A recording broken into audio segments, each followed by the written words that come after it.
Antes solía mirar el cielo e imaginar nuestro lugar en las estrellas.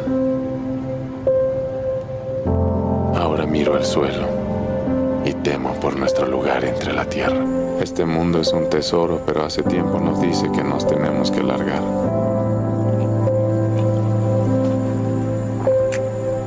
La humanidad nació en este mundo, pero no morirá aquí.